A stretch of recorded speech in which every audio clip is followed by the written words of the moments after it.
किस्म के हैं। अब ये तो समझते हैं अच्छा जो पढ़ते हैं वो ऊंच पद पाए लेते हैं, प्रजा में बहुत साहूकार बन जाते हैं। यहाँ रहने वालों को अंदर ही रहना पड़ता है। क्या यहाँ रहने वालों को माने कहा? जो मधुबन में ही बैठे रहते हैं, कहीं सर्विस करना, सर्विस करने नहीं निकलना चाहते, कोई की सेवा करना उनको अच्छा नहीं लगता, ज्ञानी किसी को नहीं सुना सकते, तो बोला यहाँ रहने वालों को अंदर ही रहना पड़ता है। अंदर पड़े रहते हैं, खाते रहते हैं, सेवा कुछ करते नहीं, तो दास दासियां बन जाते हैं। लो, तो सरेंडर होने से क्या फायदा है? फिर त्रेता के अंत में 3, 4, 5 जन्म करके राजाई पद मिल जाएगा।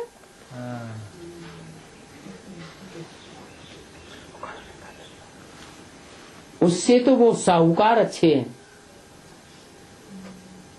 जो सतयुग से लेकर उनकी साहूकारी त्रेता के अंत तक कायम रहती है। कौन से साहूकार?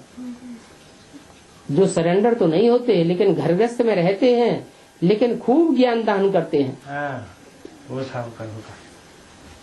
खूब ज्ञान दान करते हैं और उनके ज्ञान रत्नों का दान इतना ज्यादा बढ़ जाता है कि 21 जन्म लगातार बड़े बड़े साहूकार बनते रहते हैं। तो सतयुग से लेकर उनकी साहूकारी अच्छी रही ना।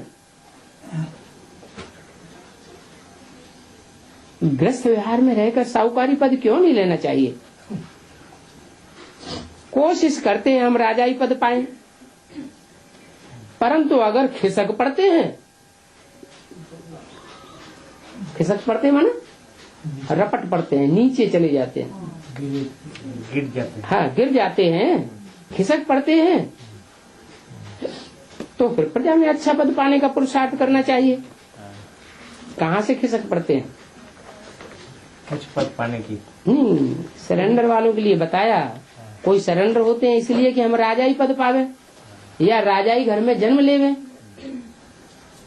सरेंडर तो होते हैं कि 16,108 की जो राजाई है, राजाई घराना है, ईश्वरीय घराना है, उस ईश्वरीय घराने में हम भी पद लेवे। कोशिश करते हैं हम राजाई पद पावे, परंतु अगर खिसक पड़ते हैं, खिसक पड़ते माना हाँ, नीचे गिर जाते हैं, तो प्रजा में अच्छा पद पाने का फिर भी पुरुषार्थ करना चाहिए। वो भी तो ऊंच पद हुआ ना। क्या राजघराने से टूट गया, टूट करके प्रजा में आ गया, लेकिन प्रजा में आने के बाद भी अगर ईश्वरीय सेवा करता रहे, धन दान करता रहे, तो बताया कि अच्छा पद पाने का पुरुषार्थ करना चाहिए। वो भी तो ऊंच पद हुआ। कोई बड़ा साहूकार बन जाता है तो राज दरबार लगता है, तो बड़े बड़े साहूकार कहाँ बैठते हैं?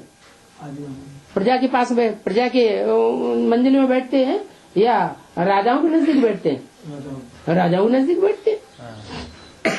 यहाँ रहने वालों से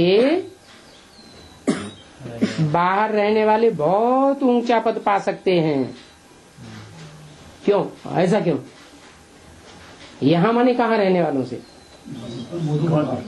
मधुबन में सरेंडर होकर रहने वालों से बाहर रहने वाले बहुत ऊंचा पद पा सकते हैं। क्यों? फिर सरेंडर होने से क्या फायदा? मन बुद्धि नहीं। अगर सरेंडर हुए और बाप के परिवार में रह करके फिर अगर बदनामी कराई समाज में जाकर के, तो क्या होगा?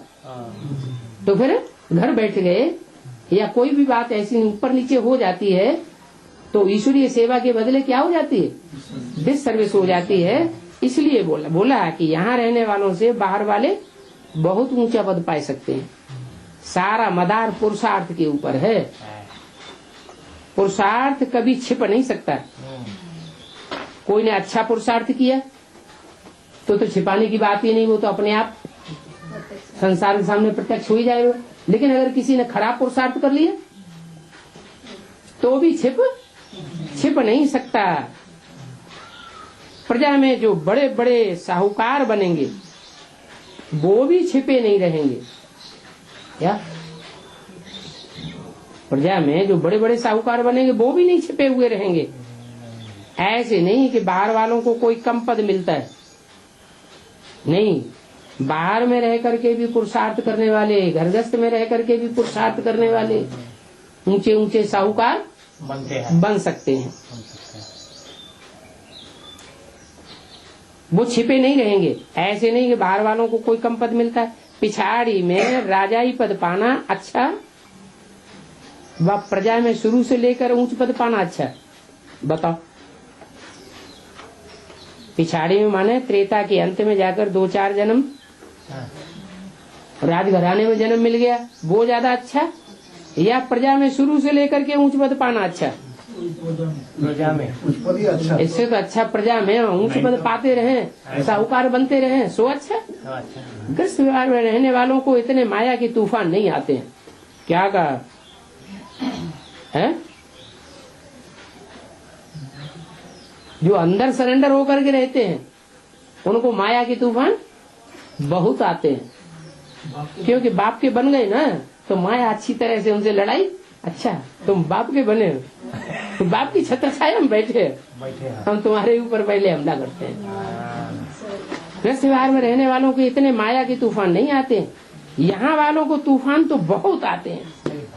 और यहाँ रहने वाले जब घर जाते हैं तो माया उनके हाथ धो के पीछे पड़ती है। मधुबन से बाहर जाने वालों को माया पीछे पड़ती है। हिम्मत करते हैं हम शिव बाबा की शरण में बैठे रहे, क्या हिम्मत तो करते हैं, कहाँ बैठे रहे? शिव बाबा की शरण में बैठे। शिव बाबा की शरण में तो जैसे छत्र छाया है, शिव बाबा का घर है, कैसा है? नहीं, ऐसे है जैसे तिजोरी, लेकिन माया बड़े तूफान लाती है।